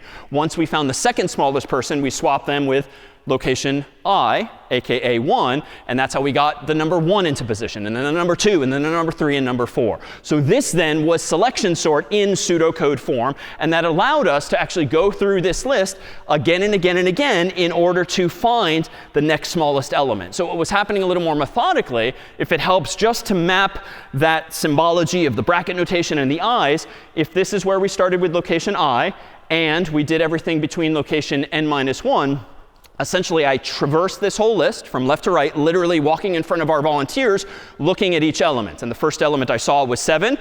At the moment, that was the smallest element I had found. And who knows, in a different list, maybe 7 would be the smallest element. So I kind of stored it in a variable in my mind. But I checked then 2 and remembered, no. 2 is clearly less than. Now I'm going to remember 2. OK, now I'm going to remember 1 when I find it. And then I'm going to remember 0 when I find it. And then what I did once I found Jaden with the value of 0, lighted up, I moved that location to here, and then evicted Precious recall and moved Precious over to that location that we had freed up. Why? Why all this sort of back and forth? Well, you have to assume with an array that you're not entitled to the memory over here. You're not entitled to the memory over here if you've already decided that you have 7 lockers or 8 people. You have to commit to the computer in advance. That's why we put the number typically in the square brackets, or the compiler infers from the curly brackets how big the array actually is. All right, and suffice it to say, when I went through this again and again and again, I did the same thing over and over. Now, you might have thought me sort of dumb for having asked the same questions again and again. Like I was surprised to discover the number 1. I was surprised to discover the number 2, even though on my very first pass, I literally looked at all 8 of those numbers. But you have to think about what memory I'm actually using. Now, I certainly could have memorized all of the numbers and where they are. But I proposed that just very simply, I was using like a single variable in my brain just to keep track of the then smallest element. And once I'm done finding that and solving that problem, I moved on to do it again and again. But that's going to be a trade-off. And this is going to be thematic in the coming weeks, whereby, well, sure, you could use more memory, and I could have been smarter about it, and maybe that would have improved or hurt the running time of the algorithm. There's often going to be a trade-off between how much memory or how much time you actually use. So we'll discover that over time. So how fast or slow is selection sort? Well, consider when I had 8 humans on stage, I first went through all n of them. But how many comparisons did I make? Really, I was doing n-1 comparisons. Because if I've got n people, I've got to compare the smallest number I found against everyone else. And you compare n people left to right, n-1 times total. So the first pass I was asking n-1 questions. Is this the smallest? Is this the smallest? Is this the smallest? n-1 times. Once I solved one problem, when we got Jaden into Jaden's right place, then I had one fewer problem, then one fewer problem, and so forth. So it was like n-1 steps plus n-2 steps plus n-3 steps plus ... one final step once I got to the final of the 8 problems. Now, if you remember kind of the cheat sheet at the back of your math books, say growing up, you'll note that this series here can be more simply written as n times n-1 all divided by 2. And if you've not seen that before, just take on faith that this is identical to this series of numbers up here. So now we can just kind of multiply this out. So that's technically n squared minus n all divided by 2, which is great. If we multiply that out, that's n squared over 2 minus n over 2. We're getting too into the weeds. Let's whip out our big O notation now, whereby we can wave our hands at the lower order terms, only care about the biggest, most dominant term, which mathematically, in this expression, if you plug in a really big value of n, which is going to matter more, the n squared, the 2, the n, or the 2? Like the n squared. Like the others absolutely contribute to the total value, but if you plug in a really big value, the dominant force is going to be this n squared, because that's really going to blow up the total value. So we can say that selection sort, when analyzed in this way, it's on the order of n squared steps, because I'm doing so many comparisons so many times. So if that's the case, the question then is, what is indeed not just its upper bound, but maybe its lower bound, as we'll eventually see. So for selection sort, for now, let's stipulate that it's indeed in big O of n squared. And that's actually the worst of the algorithms we've seen. Like that's way slower than linear search, because at least linear search was big O of n. Selection sort is n squared, which of course is n times n, which is and will feel much, much slower than that. So what if, though, we consider the lower bound of selection sort? All right, maybe it's bad in the worst case, but maybe it's really good when the numbers are mostly sorted. Unfortunately, this is the same pseudocode for selection sort. We make no allowance for checking the list to make sure it's already sorted. And in fact, that's kind of a perverse case to consider for any algorithm. What if the problem's already solved? How's your algorithm going to perform? Like if all of my volunteers, as they kind of almost did accidentally, they started lining up roughly in order. Suppose they literally had been in order from 0 to 7. Well, my stupid algorithm would still have me walking back and forth, back and forth, back and forth. Why? Because the code literally tells me do this many times, and every time I do that, find the smallest element. So it's going to be sort of a stupid output because the list is not going to be any at all changed, but my code is not taking into account in any way the original order of the numbers. So no matter what, this is to say that if we consider whether the lockers or the humans, the omega notation for this algorithm, even in the best case where the data is already sorted, is crazily also n squared. Now, I could certainly change the pseudocode, but selection sort, as the world knows it, is more of a demonstrative algorithm or sort of a quick and dirty one. Its running time is going to be in omega of n squared. And now we can actually deploy our theta notation because the big O notation is n squared and the omega notation is n squared, one and the same. We can also say that selection sort is in theta of n squared, which is not great because that's annoyingly slow. So maybe the solution here is don't do that. Let's use bubble sort instead, the second algorithm where I just compared everyone side by side again and again. Well, here's some pseudocode for bubble sort, which you can assume applies to the same kind of array from 0 on up to n minus 1. Here's one way to write bubble sort. Repeat the following n times. For I from 0 to n minus 2, if the number at location I and the number at location I plus 1 are out of order, swap them. And there's kind of an elegance to this algorithm, and that's it. And you just assume that when you go through the list, this is how from 0 to n minus 2, this is how I was effectively comparing elements 0 and 1, 1 and 2, 2 and 3, 3 and 4,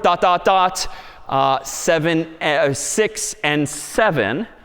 But notice, I didn't say 8. There were 8 total people. Why do we go from 0 to n minus 2 instead of from 0 to n minus 1? Yeah.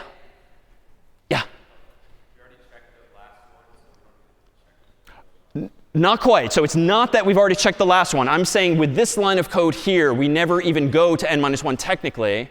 If we have n minus 3 both I, then it's going to compare against n minus 1 because that's I plus 1. Exactly. Because we're doing this simple arithmetic here, we're checking current location I plus 1. You can think of these as my left and right hand. Left hand is pointing at 0. Right hand's pointing at 1. I don't want to do something stupid and have my left hand point at n minus 1, because then my right hand, arithmetically, when you add 1, is going to point at n, which does not exist. That's beyond the boundary of the array, because the array goes from 0 to n minus 1. So just a little bit of a safety check there to make sure we don't walk right off the end of the array.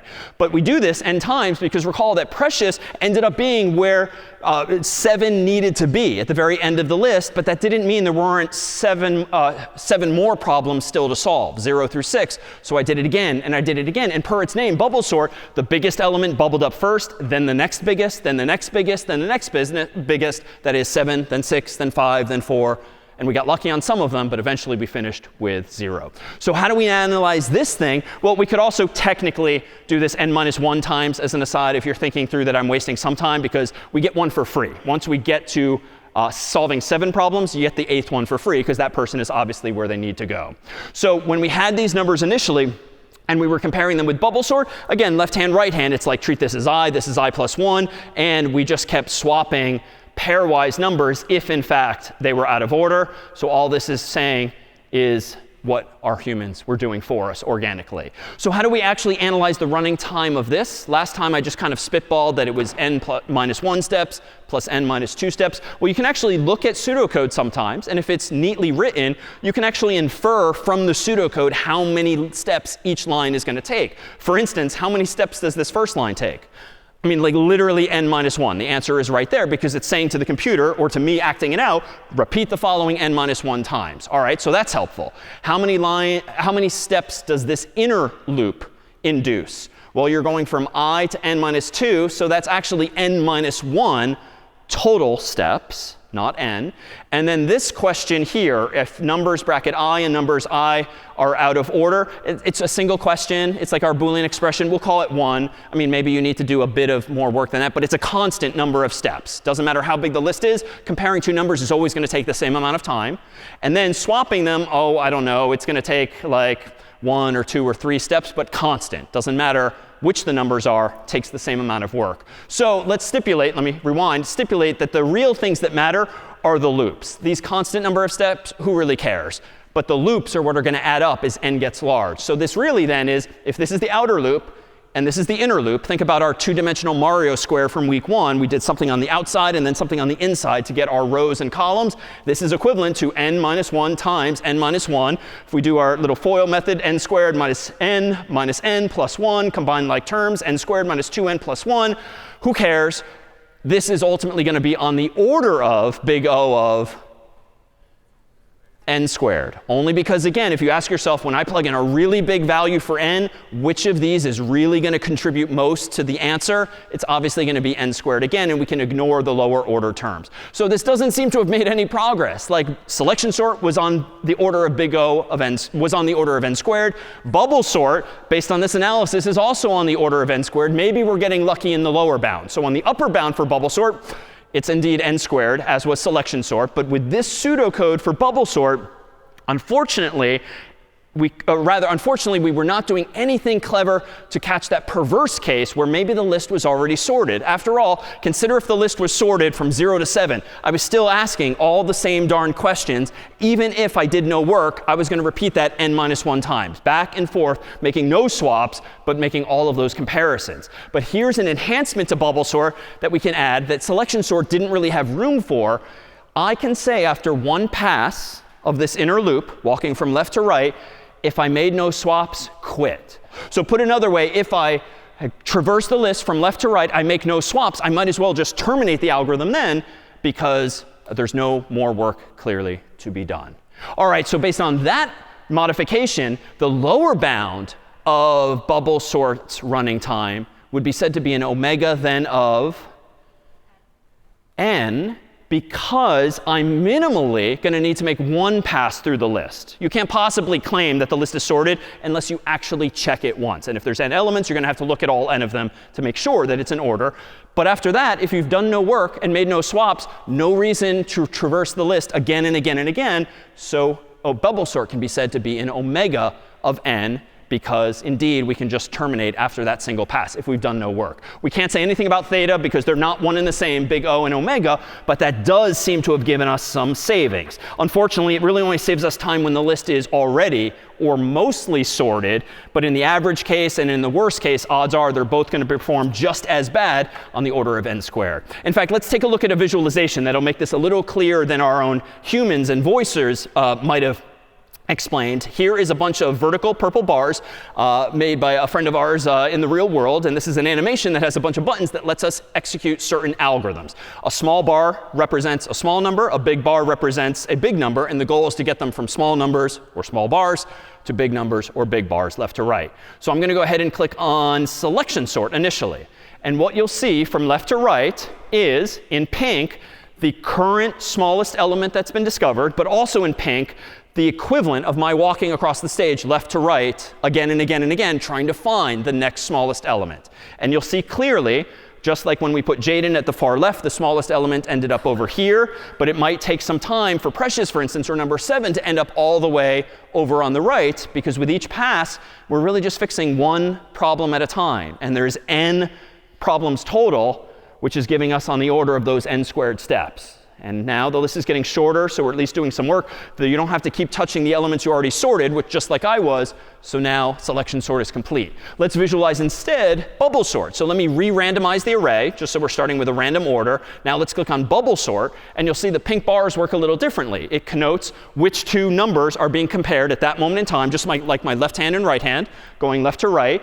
And you'll see that even though it's not quite as pretty as selection sort, where I was getting at least the smallest elements all the way to the left, here we're just fixing pairwise problems. But the biggest elements, like Precious's number 7, are indeed bubbling their way up to the top, one after the other.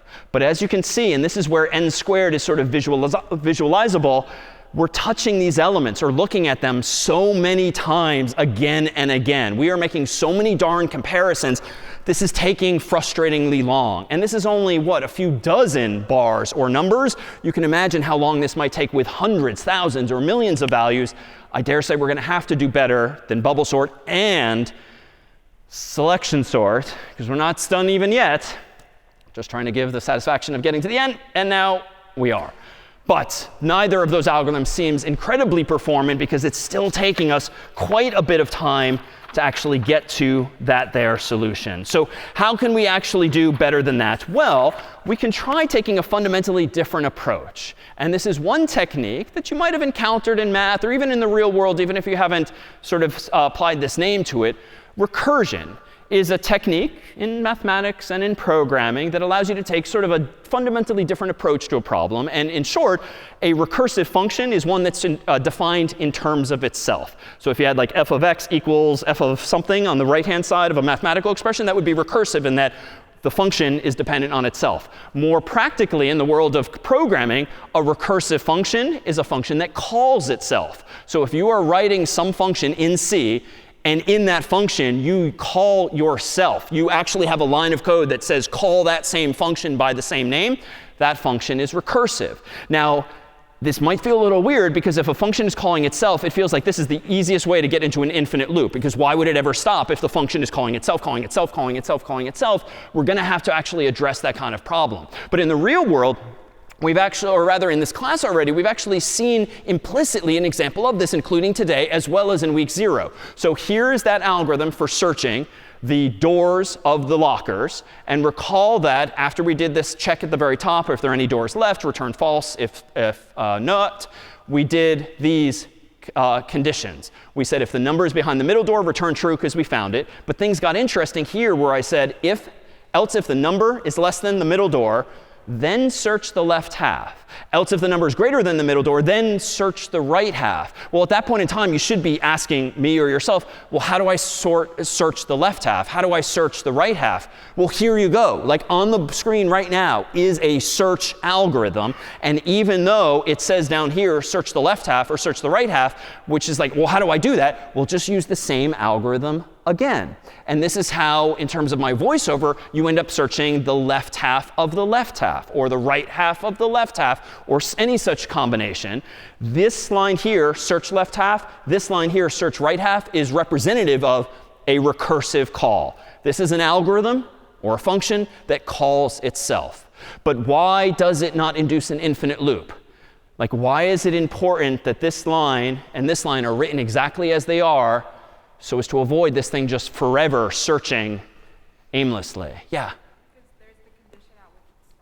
We do have this condition at which it stops, but more importantly, what is happening before I make these recursive calls? Exactly. I'm recursing, that is calling myself, but I'm handing myself a smaller problem. A smaller problem, a smaller problem. It would be bad if I just handed myself the exact same number of doors and just kept saying, search these, search these, search these, because you would never make any progress. But just like our volunteers earlier, so long as we did divide and conquer and we search smaller and smaller numbers of doors, eventually, indeed, we're going to bottom out and either find the number we're looking for or we're not. So generally, we're going to call these kinds of conditions that sort of just ask a very obvious question and want an immediate answer base cases. Base cases are generally conditionals that ask a question to which the answer is going to be yes or no right then and there. A recursive case, by contrast, these two down here, is when you actually need to do a bit more work to get to your final answer. You call yourself, but with a smaller version of the problem. So we could have, in fact, in week 0, have written this sort of similarly. If you go back in your mind to week 0, we had more of a procedural approach, so to speak. When we were searching the phone book, I proposed that this induced what we called loops on line 8 and line 11, which just literally said go back to line 3. And that was more of a mechanical way of sort of inducing a loop structure. But if I really wanted to be elegant, I could have said, well, you know what, 7 and 8 together really just mean search the left half, and 10 and 11 together really mean just search the right half. So let's condense these pairs of lines into shorter instructions. Search the left half of the book, search the right half of the book. I can then delete 2 blank lines, and now I have a recursive algorithm for searching a phone book. It's a little less obvious because you have to ask yourself when you get to line 7 or 9, wait a minute, how do I search the left half or the right half? And that's when you need to realize you start the same algorithm again, but with a problem that's half as large. In week 0, we do the procedural approach where we literally tell you what line of code to go to. But today, we're offering a different formulation, a recursive approach, where it's more implicit what you should do. And we'll see now a couple of examples from the real world, so to speak. So here's a screenshot from Super Mario Bros. 1 on the original Nintendo Entertainment System. Let me go ahead and get rid of some of the distraction, like the ground and the mountains there. And here we have a sort of half pyramid, not unlike that you implemented in problem set 1. But this is an interesting real world physical structure in that you can define it recursively. Like, what is a pyramid of height 4, if you will? Well, just to be a little difficult, a pyramid of height 4 is really just a pyramid of height 3 plus one more row. OK, well, what is a pyramid of height 3? Well, a pyramid of height 3 is really just a pyramid of height 2 plus one more row. Well, what's a pyramid of height 2? Well, a pyramid of height 2 is really just a pyramid of height 1 plus one more row. Well, what's a pyramid of height 1? A single brick on the screen. And I sort of changed my tone with that last remark to convey that this could then be our base case, whereby I just tell you what the thing is without sort of kicking the can and inviting you to think through what a smaller structure is plus one more row. Whereas every other definition I gave you then of a pyramid of some height was defined in terms of that same structure, albeit a smaller version thereof. So we can actually see this in the real world. Let me go ahead and pull up one thing here. I'm going to go to give me one sec before I flip over. Here I am on google.com, if you'd like a little computer science humor here. If you ever Google search for recursion and hit enter, you'll see a joke that computer scientists at Google find funny. Haha, 1, 2 laughs. Does anyone see the joke? I did not make a typo, but Google's asking me, did I mean recursion? And if I click on that, I just get the same haha page. OK, all right, that didn't go over well. Anyhow, so there are these Easter eggs in the wild everywhere because computer scientists are the ones that implement these things. But let's go ahead and actually implement, for instance, a version of this in code. Let me go back over here in a moment to VS Code. And in VS Code, let me propose that in my terminal window, let me create one of 2 final programs. This one's going to be called iteration.c, just to make clear that this is the iterative, that is, loop-based version of a program whose purpose in life is to print out a simple Mario pyramid. I'm going to go ahead and include CS50.h at the top, as well as standard.io.h. I'm not going to need string.h. I don't need any command line arguments today, so this is going to start off with int main void. And now I'm going to go ahead and ask a question like, give me a variable called height of type integer, and ask the human for the height of this Mario-like pyramid. And then let's assume for the moment that I've already implemented a function called draw, whose purpose in life is to draw a pyramid of that height, semicolon. So I've abstracted away for the moment the notion of drawing that pyramid. Now let's actually implement draw, whose purpose in life, again, is to print out a pyramid akin to the one we saw a moment ago, like this here on the screen.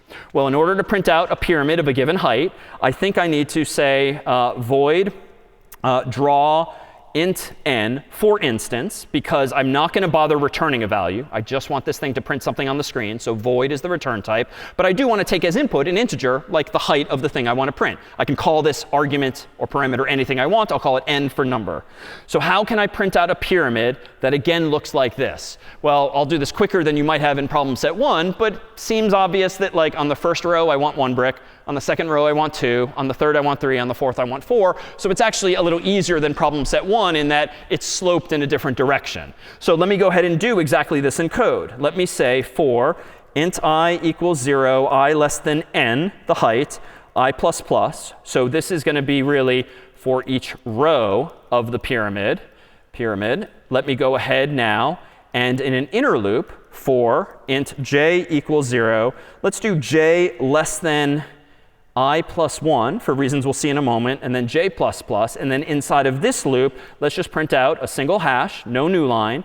But at the end of the row, let's print out a single new line to move the cursor to the next line. Now, why am I doing this? Well, this represents for each column of pyramid. And if you think about it, on the first row, which is row 0, I actually want to print not 0 bricks, but 1 brick. So that's why I want to go ahead here and go from 0 to I plus 1. Because if I is 0, I plus 1 is 1. So my inner loop is going to go from 0 to 1, which is going to give me 1 brick. It's a little annoying to think about the math, but this just makes sure that I'm actually getting bricks in the order I want them. And then it's going to give me 2 bricks, and then 3, and then 4. And between each of those rows, it's going to print a new line. So let's go ahead and do make iteration to compile this code. I messed up. Why do I have a mistake on line 8 of this code? Let me hide my terminal and scroll back up. It seems Clang, my compiler, does not like my draw function. Yeah, I forgot the prototype. So this is the one and only time where it seems reasonable to copy paste. Let's grab the prototype of that function up here and go ahead and teach the compiler from the get-go what this function is going to look like, even though I'm not defining it now until line 13 onward. All right, let's go ahead and make iteration again. /iteration, enter. Let's do a height of, say, 4. And voila, now I've got that there pyramid. So I did it a little quickly, and it's certainly to be expected if it took you hours on problem set 1 to get the other type of pyramid printed. But the point for today is really to demonstrate how we can print a pyramid like this using, indeed, what I'd call iteration. Iteration just means using loops to solve some problem. But we can alternatively use recursion by re-implementing our draw function in a way that's defined in terms of itself. So let me go into my code here, and I'm actually going to leave the prototype the same. I'm going to leave main the same. But what I'm going to go ahead and do is delete all of this iterative code that's doing things very procedurally, step by step by step with loops. And I'm instead going to do something like this. Well, if I want to print a pyramid of height n, what did I say earlier? Well, a pyramid of height n is really just a pyramid of height n minus 1 plus 1 more row. So how do I implement in code that idea? Well, let me go back in code here and say, well, if a pyramid of height n first requires drawing a pyramid of height n minus 1, I think I can just write this, which is kind of crazy to look at, but because you're calling yourself in yourself. But let's see where this takes us. Once I have drawn a pyramid of height n minus 1, that is a height 3, for instance, what remains for me to do is to myself print 1 more row. And so to print 1 more row, I think I can do that really easily with fewer loops. I can do for int I equals 0, I less than n, I plus plus. And then very simply in this loop, I can print out a single hash, one at a time. At the end of this loop, I can print out a new line. But no more nesting of loops. What I've done is print 1 more row. And here I've done print a pyramid of height n minus 1. I'm not quite done yet. But I think this is consistent with my verbal definition that a pyramid of height 3 is a pyramid of a pyramid of height 4 is a pyramid of height 3, which I can implement per line 16. Just draw me a pyramid of height n minus 1. And then I myself will take the trouble to print the 4th and final row. But something's missing in this code. Let me go ahead and try running it. Let's see what happens. Oh, darn it. I meant to call this something else. So I'm going to do this. I'm going to close this version here. I'm going to rename iteration.c to recursion.c to make clear that this version is completely different. Let me now go ahead and make the recursion version. And Clang is noticing that I have screwed up. On line 14, it says error. All paths through this function will call itself. And Clang doesn't even want to let me compile this code, because that would mean literally just forever loop, effectively, by calling yourself. So what am I missing in my code here if I open up what we're now calling recursion.c in my editor? What's missing here? Over here? Yeah, I'm missing a base case. And I can express this in a few different ways, but I would propose that before I do any drawing of anything at all, let's just ask ourselves if there is anything to draw. So how about if n equals 0, well, then don't do anything, just return. You don't return a value. When your return value is void, it means you don't return anything. So you just return period or return semicolon. Or just to be super safe, I could actually do something like this, which is arguably better practice. Just in case I get into this perverse scenario where someone hands me a negative number, I want to be able to handle that and not print anything either. So just to be safe, I might say less than or equal to 0. I'm not doing 1, because if I did do 1, then I would want to at least myself print out 1 brick, which is fine, but I'd have to like change all of my code a little bit. So I think it's safer if my base case is just if n is less than or equal to 0, you're done. don't do anything.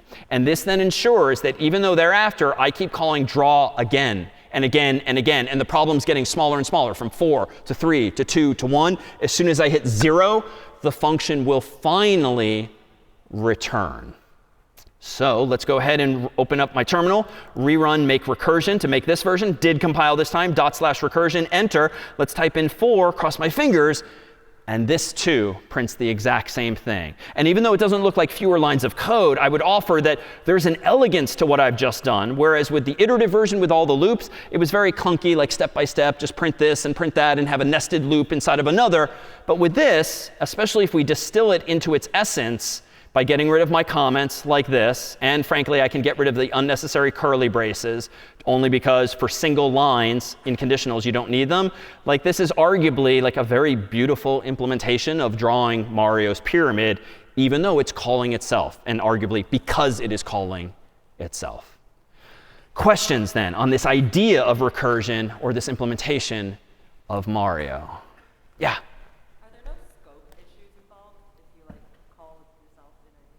Good question. Are there any scope issues involved? Short answer, no. However, the current value of I, for instance, will not be visible to the next time the function is called. It will have its own copy of I, if that's what you mean. And we'll next week talk in more detail about what's going on here. And in fact, I probably can't break this in class very easily. But it turns out if I use a very large version for height, let's just hit a lot of zeros and see what happens. That was too many. Let's see what happens. That's also too many. Let's see what happens. There. That's the first time, at least I in class have encountered this error. You might have encountered this weird bug in office hours or in your problem set, and that's fine if you did. We'll talk about what this means next week too. But this is bad. Like this clearly hints at a problem in my code. However, the iterative version of this program would not have that same error. So this relates to something involving memory, because it turns out, as a little teaser for next week, each time I call draw, I'm using a little more memory, a little more memory, a little more memory, a little more memory. And my computer only has so much memory. This program in its current form is using too much memory. There are workarounds to this, but that is a trade-off to the elegance we're gaining in this solution. So what's the point of all of this, and how do we get sidetracked by Mario? There's another sorting algorithm, the third and final one that we'll consider today, that actually uses recursion to solve the problem, not only elegantly, arguably, but also way faster somehow than bubble sort and selection sort. And in essence, it does so by making far fewer comparisons and wasting a lot less work. It doesn't keep comparing the same numbers again and again. Here, in its essence, is the pseudocode for merge sort. Sort the left half of the numbers. Sort the right half of the numbers, then merge the sorted halves. And this is kind of a weird implementation of an algorithm, because I'm not really telling you anything, it seems. Like you're asking me, how do I sort numbers? And I say, well, sort the left half, sort the right half. It's like someone being difficult.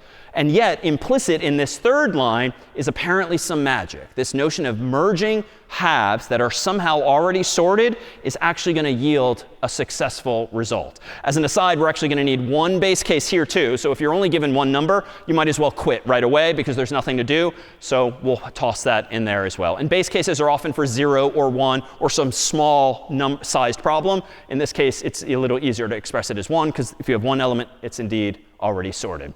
So what does it mean to merge two sorted halves? Well, let's actually consider this. I'm going to reuse some of these same numbers here. I'm going to put my 1, my 3, my 4, and my 6 on the left. And these together represent a list that is indeed sorted of size 4. And then I'm going to put 4 other numbers on the right there that are similarly sorted as well. And by merging these two lists, I mean start at the left end of this list, start at the left end of this list, and just decide one step at a time which number is the next smallest. And then I'm going to put it on the top shelf to make clear what is sorted. So if my left hand's pointing at this list, my right hand's pointing at there, which hand is obviously pointing to the smaller element, left or right? Like the right. So I'm going to grab this, and I'm going to use a little more space up top here and put the 0 in place. And then I'm going to point to the next element there. So my left hand has not moved yet. It's still pointing at the 1. My right hand is pointing at the 2. Which number comes next clearly? Left. So I'm going to grab the 1 and put it up there and update where my left hand is pointing. So now I'm pointing at the 3 here and the 2 there. What comes next? Obviously the 2. What comes next? Obviously the 3. What comes next? Obviously the 4. What comes next? Obviously the 5. But notice my hands are not going back and forth, back and forth, back and forth like any of the algorithms thus far. I'm just taking baby steps, moving them only to the right, effectively pointing at, for a final time, each number once and only once. What comes next? 6. And now my left hand is done. What comes last? The number 7. So what I just did is what I mean by merge the sorted halves. If you can somehow get into a scenario where you've got a small list sorted and another small list sorted, it's super easy now to merge them together using that left-right approach, which I'll claim only takes n steps. Why? Because every time I asked you a question, I was taking 1 byte out of the problem. There's 8 bytes total. I asked you 8 questions, or I would have if I verbalized them all. So it's n steps total to merge lists of that size. So what then is merge sort? Merge sort is really all 3 of these steps together, only 1 of which we've acted out, 2 of which are sort of cyclical in nature. They're recursive by design. So what does this mean? Well, let's start with this list of 8 numbers, which is clearly out of order, 6, 3, 4, 1, 5, 2, 7, 0. And let's apply merge sort to this set of numbers. And I'll do it digitally here because it'll take forever to keep moving the numbers up and down physically. So let's move it to the top just to give ourselves a little bit more room. And let me propose that we apply merge sort. What was the very first step in merge sort, at least that we highlighted, the juicy steps? What's the first step in merge sort? Sort the left half, yeah? And then the second step was going to be sort the right half. And then the third step was going to be merge the sorted halves. So let's see what this means by actually acting it out on these numbers. So here's my 8 numbers. Let's go ahead and sort the left half. Well, the left half is obviously going to be the 4 numbers on the left. And I'm just going to pull them out just to draw our attention to them over here. Now I have a list of size 4. And the goal is to sort the left half. How do I sort a list of size 4? Yes, but just be more pedantic. Like, how do I sort any list using merge sort? Sort the left half. So let's do just that. So of a list of size 4, how do I sort this? Well, I'm going to sort the left half. How do I sort a list of size 2? Sort the left half. All right, well, I'm just going to write the 6 here. How do I sort a list of size 1? I just don't. I'm done. That was the so-called base case where I just said return. Like, I'm done sorting the list. OK, so here's the story recap. Sort the left half, sort the left half, sort the left half. And I just finished sorting this. So what comes next? Sort the right half, which is this. And now I've sorted the left half of the left half of the left half, which is a big mouthful. But what do I do as a third and final step when sorting this list of size 2? Merge them. This part we know how to do. I point left and right, and I now take the smallest element first, which is the 3. Then I take the 6, and now this list of size 2 is sorted. So if you remind in your mind's eye, what step are we on? Well, we have now sorted the left half of the left half. So what comes after the left half is sorted? We sort the right half. So we're sort of rewinding in time, but that's OK. I'm keeping track of the steps in my mind. I want to now sort this list of size 2. How do you sort a list of size 2? Well, you divide it into a list of size 1. How do you sort this? You're done. You then take the other right half and you sort it. Done. Now you merge the 2 sorted halves. So I point at the 4 and the 1. Obviously, the 1 comes first, then the 4. Now I have sorted the right half of the right half of the left half of the original numbers. What's the next step now that I have the left and right halves of this list of 4 sorted? Merge those. So same idea, but with fewer elements. I'm pointing at the 3 and the 1. Obviously, the 1 comes. Now I'm pointing at the 3 and the 4. Obviously, the 3 comes next. Pointing at the 6 and the 4. The 4 comes next. And now the 6 comes last. Now I have sorted the left half. And it's intentional that 1, 3, 4, 6 is the original arrangement of the lighted numbers I had on the shelves a moment ago. All right, it's a long story, it seems. But what comes after you sorting the left half of the original list? You sort the right half. So let's put those numbers over here. How do I sort a list of size 4? Well, you sort the left half. How do you sort this thing of size 2? You sort the left half, you sort the right half, and now you merge those together. How do I now sort the right half of the right half? Well, I sort the left half, I sort the right half, and then I merge those together. Now I have sorted the left half and the right half of the right half of the original elements. What's next? The merging, 0, 2, 5, and 7. Now we're exactly where we were originally with the lighted numbers. I've got 1, 3, 4, 6, the left half sorted. 0, 2, 5, 7. The right half sorted. What's the third and final step? Merge those two halves. Of course, 0, 1, 2, 3, 4, 5, 6, and 7. And hopefully, even though there's a lot of words that come out of my mouth as acting this out, there wasn't a lot of back and forth. Like, I definitely wasn't like walking back and forth physically, and I also wasn't comparing the same numbers again and again. I was doing sort of different work at different conceptual levels, but that was like only like 3 levels total. It wasn't n levels on the board visually. So where does this get us with merge sort? Well, with merge sort, it would seem that we have an algorithm that I claim is doing a lot less work. The catch, though, is that merge sort requires twice as much space, just as we saw when I needed 2 shelves in order to merge those 2 lists. So how much less work is actually going to be possible? Well, let's consider sort of the analysis of the original list and how we might describe its running time in terms of this big O notation. Hopefully, it's not going to be as bad as n squared ultimately. So here are some like breadcrumbs that if I hadn't kept updating the screen and deleting numbers once we move them around, here's sort of like traces of every bit of work that we did. We started up here. We did the left half of the left half, the right half of the right half, and then everything else in between. And you'll see that essentially I took a list of size 8 and I did 3 different passes through it at this conceptual level, at this conceptual level, and at this one. And each time I did that, I had to merge elements together. And if you kind of think about it, here I pointed at 4 elements here and 4 elements here. And in total, I pointed at 8 elements. So there was n steps here for merging. And if you trust me, I'll claim that on this level conceptually, there were also 8 steps. I wasn't merging lists of size 4, but I was merging 2 lists of size 2 over here and 2 more lists of size 2 over there. So if you add those up, those are n total steps or merges, if you will. And then down here, this was kind of silly, but I was merging ultimately 8 single lists altogether into the higher level of conceptually. So from a list of size 8, we sort of had 3 levels of work. And on each level, we did n steps, the merging. So where is 3? Well, it turns out if you have 8 elements up here, the relationship between 8 and 3 is actually something formulaic. And we can describe it as log base 2 of n. Why? Because if n is 8, if you don't mind doing some logarithms here, log base 2 of 8 is the same thing as log base 2 of 2 to the 3rd power. The log 2 and the 2 cancel itself out, which gives you exactly the number 3 that I sort of visualized with those traces on the screen.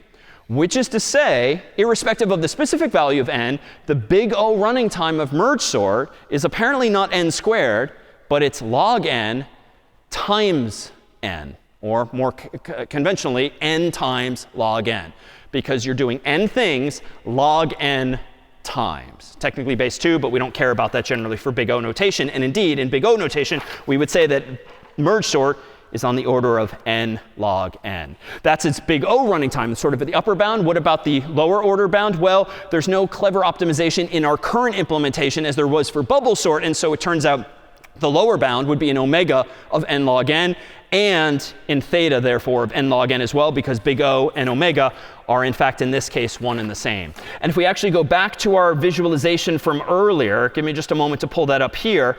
In our earlier implementation, or an earlier demonstration of these algorithms, we had a side-by-side comparison of all of the comparisons. But here, if I go ahead and randomize it and click merge sort, you'll see a very different and clearly faster algorithm, even though the computer speed has not changed. But it's touching these elements so many fewer times. It's wasting a lot less time because of this cleverness, where it's instead dividing and conquering the problem into smaller and smaller and smaller pieces. And to give this a final flourish, since that was, yes, faster, but not necessarily obviously faster than other things that we've done, how might we actually compare these things side by side by side? Well, in our final moments together, let's go ahead and dramatically, and for no real reason, just dim the lights so that I'll hit play on a visualization that at the top is going to show you selection sort with a bunch of random data. On the bottom is going to show you bubble sort with a bunch of random data. And in the middle is going to show you merge sort. And the takeaway ultimately for today is the appreciable feel of difference between big O of n squared and now the big O of n log n.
right, the music just makes sorting more fun, but that's it for today. We will see you next time.